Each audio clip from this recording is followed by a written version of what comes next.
By Christian Wertenbaker, consciousness can be regarded as a miracle from many different points of view. Introspection alone suggests that it belongs to a different realm of reality from ordinary material things. But materiality can be finer or coarser, resulting in differing relationships of materials to space and time and the forces of nature. A gas is not constrained in space as is a solid, and it has a different relationship to gravity.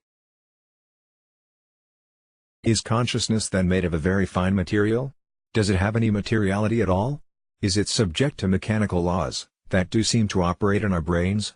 Or can it be dismissed as an epiphenomenon, something with no objective reality at all, merely the subjective accompaniment of neural impulses and synaptic interactions, the subjective inner world also being devoid of any objective reality? For many proponents of artificial intelligence, this latter view is correct. They believe that eventually a sufficiently complex computer will be conscious, the only valid criterion being that it behaves in every way as if it were, subjective experience being inferable in another entity only by observation of its behavioral manifestations. Elementary particles, electrons, quarks, and such, and the photons of light seem to have such a fine materiality that it can hardly be called that. The laws of relativistic quantum mechanics that govern them are inherently paradoxical, and paradox, as will be elaborated below, points to another level of reality, so perhaps consciousness belongs to the quantum world. This is a subject of much current speculation. But here I would like to simply argue for the miraculous, in the true sense of the word, nature of consciousness. What is a miracle? While one conventional view is that it represents a direct intervention by God into human affairs, superseding the physical laws of cause and effect, a subtler definition was put forth by G.I. Gurdjieff, who argued that if God intervened in the laws of his creation, he would invalidate their status as laws. Rather, Gurdjieff regarded a miracle as the manifestation of the laws of one cosmos in another cosmos.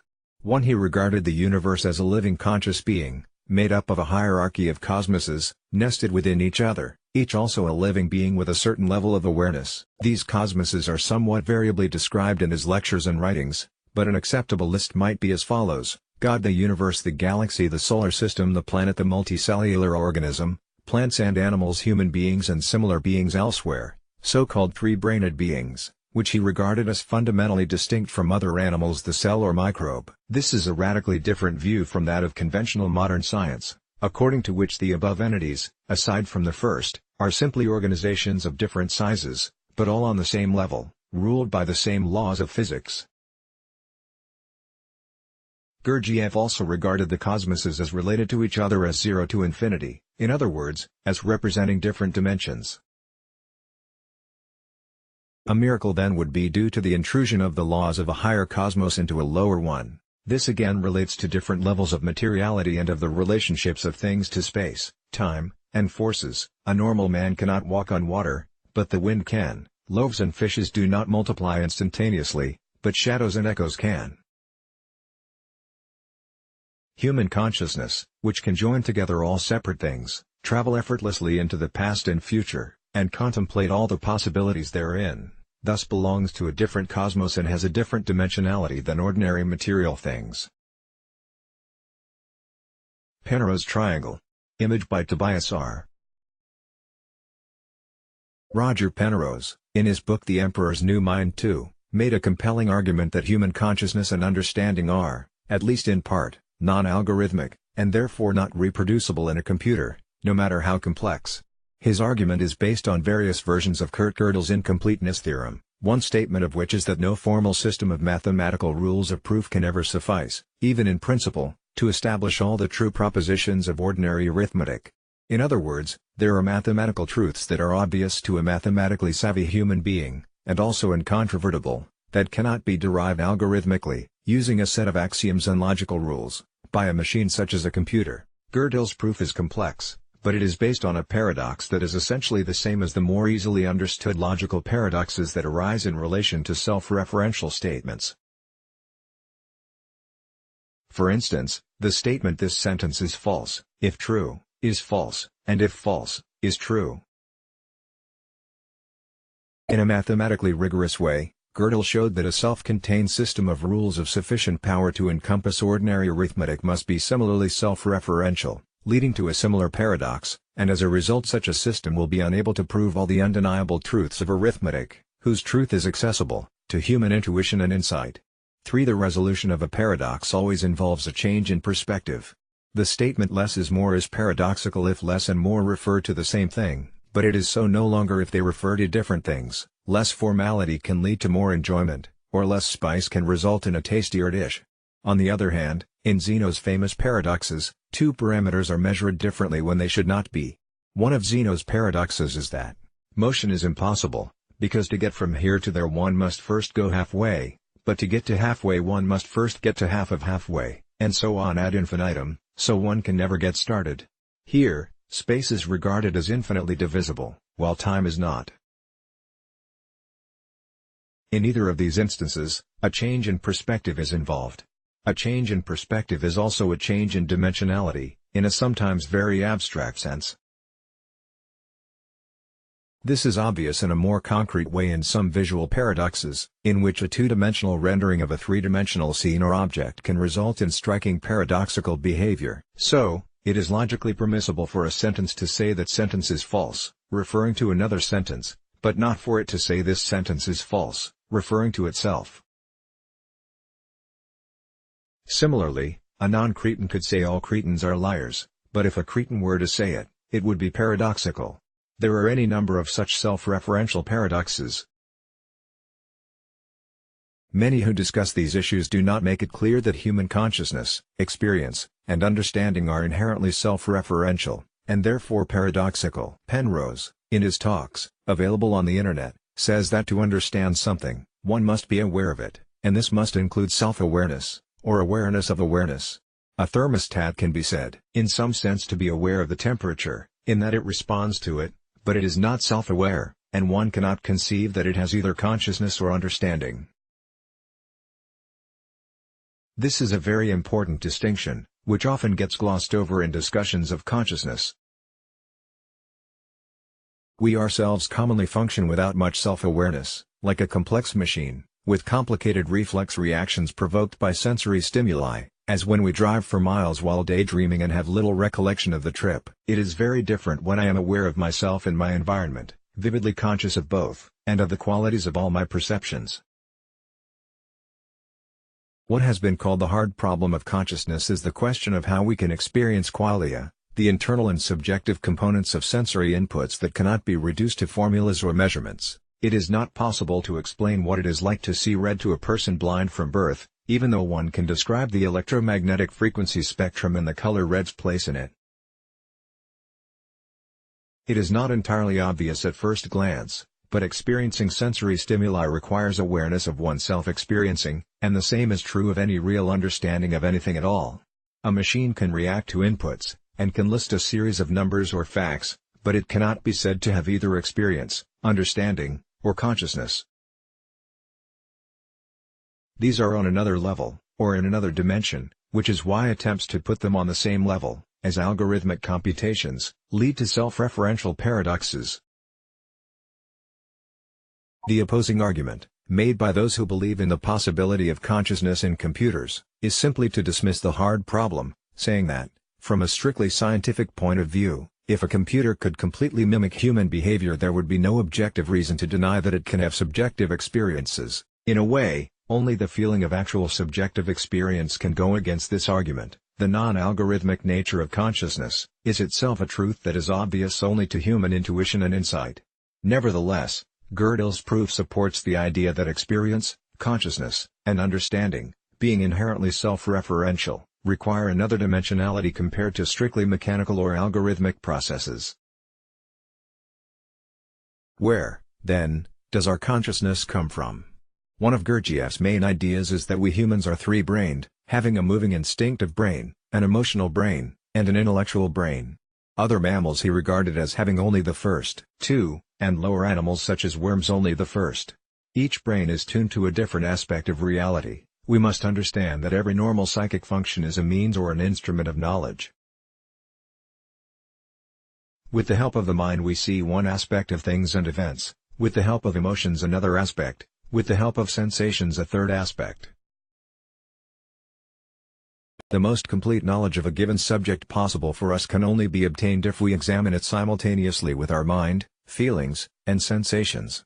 In ordinary conditions man sees the world through a crooked, uneven window. Furthermore, he regarded some degree of communication between these brains, also called centers, to be essential for any degree of consciousness, deep dreamless sleep being the result of a total disconnection of the three brains from each other. What then is our consciousness, our memory, our critical faculty?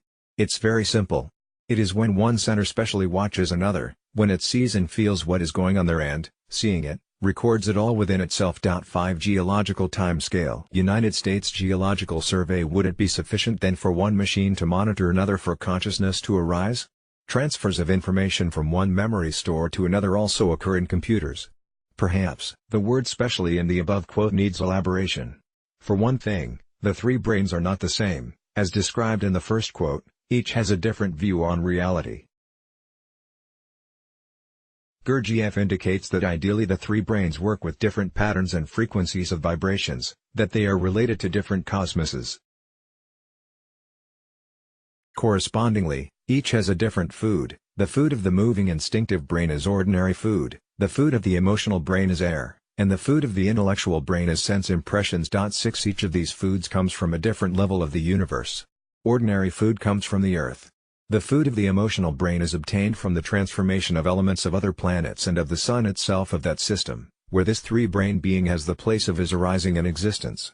7 Here, Gurdjieff is likely referring not to oxygen or nitrogen but to rarefied charged particles in the air that derive from the Earth's ionosphere and magnetosphere, which in turn are shaped and fed by the solar wind. How this relates to the emotional life, including the higher emotions of wonder and awe, the direct emotional perception of life and awareness in others, as well as a sense of the divine nature of the world, is beyond known physiology. All that is known scientifically in this respect is that the ionic composition of the air does have an effect on mood. Gurdjieff also believed that a soul that could outlive the body was an entity that needed to be formed within the body during life, and that it was the product of the development of the emotional life. It can be argued that this soul's materiality is likely to be that of a plasma, a structurally diverse and coherent gas-like entity composed of charged particles, of the same materiality as that of the ionosphere. 8 In the case of impressions, we are not simply referring only to the sensory impressions that permit us to navigate the world without falling or bumping into things, but to the perception of abstract form, the shape of things and their relationships. This perceptive capacity seems to be uniquely developed in humans as compared to other animals, as evidenced by language, mathematics, and other vehicles of abstract thought. This food Gurdjieff regards as derived from the highest, from the direct emanations of our most holy Son Absolute. 9 This is reminiscent of Plato's realm of ideal forms. Does our capacity for consciousness then depend on three brains, tuned to three different levels or cosmoses of the universe, coming together in a special relationship? This would seem to be what Gurdjieff suggests. In fact, the simplest description he gives of the effort toward consciousness of oneself experiencing, not simply automatic functioning, is to bring the attention of the mind together with the sensation of the body, which joining can then attract an emotional element, a feeling of presence. 10 Brahma, Vishnu, and Shiva within an OM. Mahabharata manuscript, 1795. Erwin Schrödinger, the Austrian physicist who discovered the well-known eponymous equation that is at the heart of quantum mechanics, devoted a lot of thought to the question of consciousness and to the paradoxes involved. One of these paradoxes is that in a very real sense the outer world is a part of the inner world of each individual, being a component in each separate mind, while at the same time, from a different point of view, the inner world, regarded as the brain of each individual, is only a part of the outer world. How can two things each be only a part of the other? Again, we are dealing with a difference in perspective and in level of materiality. For the inner world, although it appears in each person to depend on the functioning of his or her brain, is not to be found there. No amount of dissection, electrical recording, or other outer investigation will find the inner world in the tissues and cells of the brain. And the converse is true, the real, wet, substantial brain is not present in the inner world. Schrödinger came to the conclusion, although he freely admitted that he could not defend it on logical grounds, that consciousness, or mind, was unitary, universal, and supreme. There is obviously only one alternative, namely the unification of minds or consciousnesses.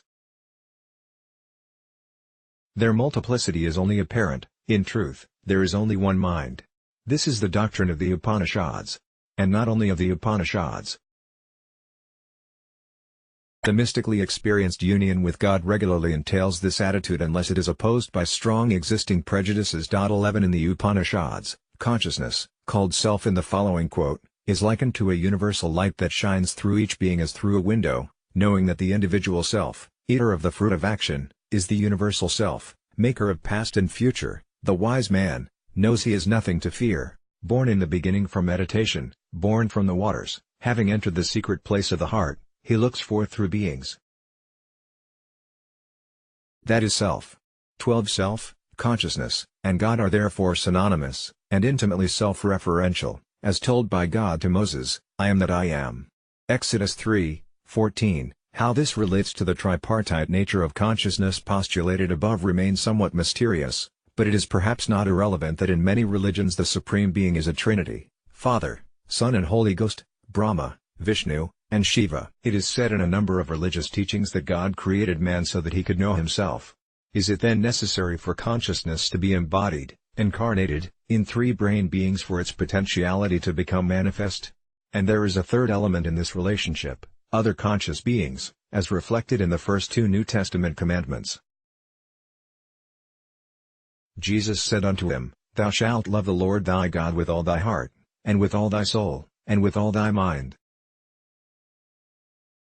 This is the first and great commandment, and the second is like unto it. Thou shalt love thy neighbor as thyself. On these 2 commandments hang all the law and the prophets. Matthew 22:37-40.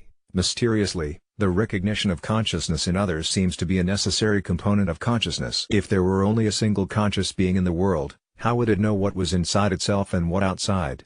The recognition of the presence of consciousness in another being, which we do not sense or feel as part of our automatic manifestations, but becomes perceptible to us only when we are conscious of ourselves, seems to be a necessary part of the equation. God made man so that he might know himself, but he had to make more than one, so that man could know himself. In consciousness, 3 become 1. The greatest paradox and miracle of all is that of unity and multiplicity. Let's block ads. Why?